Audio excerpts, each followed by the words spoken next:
Good morning, everyone. Happy Friday. Thank goodness it's Friday. It's February 17th. Lisa, Scott, Dylan here.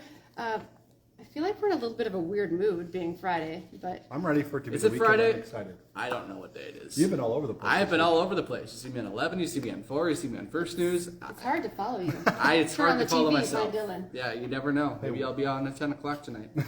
I won't be. I hope. But you can watch the 10 o'clock news anyway. Well, Dylan, we appreciate your service. Thanks. You for all you do. Yeah, my sleep. What is sleep? No one needs it. All right, want to remind you, you can listen to this Facebook Live on your feed anytime throughout the day. We do it Monday through Friday, right around 8 o'clock. Also, go to inforum.com/podcast. We make it into a podcast later in the day, and you can also check out our InForum YouTube channel, as we're going to talk about your top news headlines and weather headlines as well, because heading into the weekend, everyone wants to know what the weather's going to be. What is the weather going to be? Jared, I'm kidding. I know what the weather's going to be. It's going to be nicer. We're going to get a south breeze. It's going to pick up. Aaron, get over here. Do you have a thing hit coming up? Your orange mug has to be a part of this Facebook Live. It's it's a staple. It's a staple. Thank you. We need the orange mug. We need the orange mug. This is the true forecast right here with this orange mug and Jared. There it is. Look at that. There it is. What is it again? The biggest yarn ball or something? Close, twine ball. There we go. It says twine ball country on it. So, That's fun. here I am. We'll just be off screen and put the mug in there. Okay, Yeah. now that the mug is here, now we can actually get a proper forecast. Southwest breeze, southwest southerly breeze, switching to the southwest. Picks on up, gusty up to like 30, 35 miles an hour, maybe a couple gusts up to 40 in some spots. So breezy, and it is a little chilly.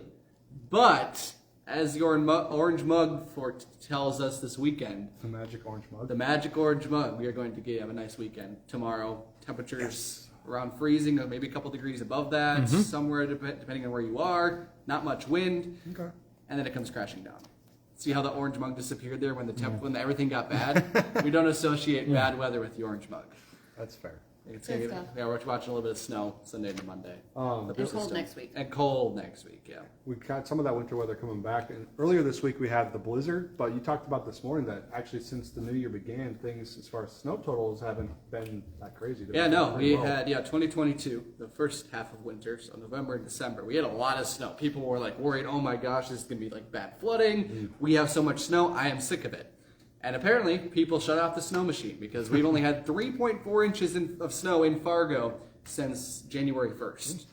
It's not very much. That is not much at all. We picked up 7/10 of an inch of snow on Tuesday night with the blizzard, but most of that blew away down a couple of states, so like Nebraska and Kansas. They can have it. They can have it. So it has been a very dry winter since 2023 began, and it's not looking to stay that way, I guess. Looking like a system, of course, Sunday into Monday, then a possibility of another system we're watching late next week. Alrighty. Cool. That's all I got. Anything else? You talked about the daylight getting more and more, which is exciting. Did you pay attention this morning? I did. Oh, so you know when our first sunset of 2023 past 6 o'clock is? That's right. What day is it? Tuesday. Tuesday. Good job. You passed the quiz. Yes. Oh, almost hit me in the head. Knocked some sense into me. Got slapped there. Oh. Good job. I'm just getting all of my Facebook Live energy out in this one Facebook Live I'm in the entire week. Yeah, it was... It's all pent up. It really is.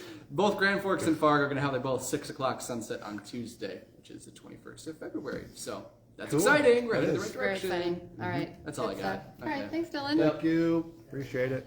All right, let's jump into some of our news headlines this morning. An attempted sexual a man in Grand Forks who is charged with kidnapping and attempted sexual assault is expected to go to trial. We now know when. Jared Adams is accused of following a woman into her secure apartment building near Altru in May of last year. According to court documents, Adams asked the woman to use her cell phone. She refused. That's when he followed her up to the 4th floor, grabbed her by the neck, and told her he had a weapon. Luckily, she was able to break free and escape. Adams was arrested in an apartment building not far off, like a block away, but he's now facing up to 20 years in prison for that attack. The trial is going to happen in June, but an exact date hasn't started, or has not been set yet. All right, school administrators are investigating another racial taunting incident in North Dakota. It happened at another high school basketball game. Now, you'll recall this comes just weeks after a similar incident in Jamestown occurred. This one happened when the Dickinson Midgets were playing the visiting Belcourt Braves. The behavior that was reported included shouting and dancing, appearing to mock Native American players. Dickinson's superintendent says the students that were involved were disciplined 2 days after the game, and the state high school league has now implemented a statewide zero tolerance policy on racism and discrimination. They did that after that first incident in Jamestown. Right now, East Grand Forks police are taking a big step in preparing themselves for the potential life or death situations that they can run into.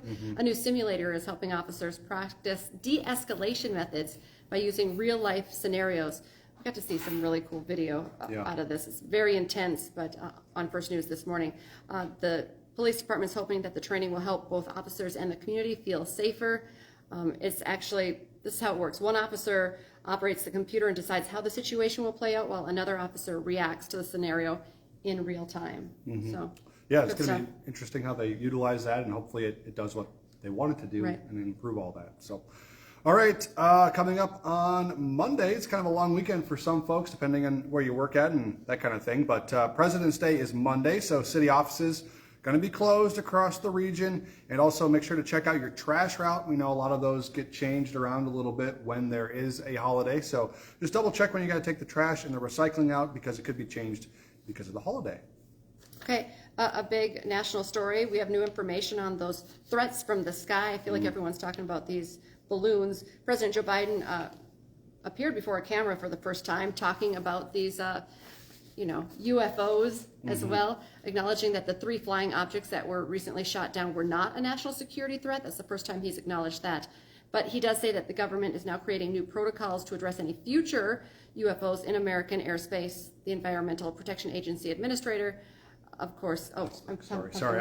I didn't make a. Okay. I didn't make why did that person talk break. about this? Okay. No. Yeah, but like you said, President Biden, he talked about this for the first time. He said they're making new plans to address this going forward. Meantime, what that next story you're going to talk about there is in East Palestine, Ohio, where the Environmental Protection Agency administrator was met with some tough questions about that toxic train disaster that happened there. And we told you about it yesterday on First News, but Michael Reagan was on his way to Ohio. He got there, he toured the town, talked with several people. A lot of people there in that community are skeptical and scared by mixed messages about the water and the safety of the air that they're breathing.